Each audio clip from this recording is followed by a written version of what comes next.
Okay, so what I'm doing right now, I'm in the wide format 4K 24 1/50th shutter, manual settings. ISO is actually around 6400. I'm in my studio, and what I'm trying to figure out is, am I in focus right now?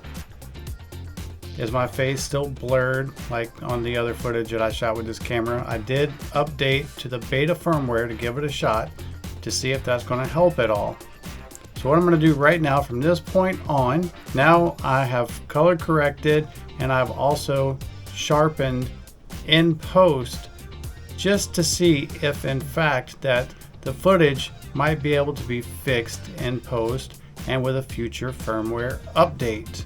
Because if I can fix the blurriness of my face in DaVinci Resolve, then I would think that DJI can come up with a firmware fix as well.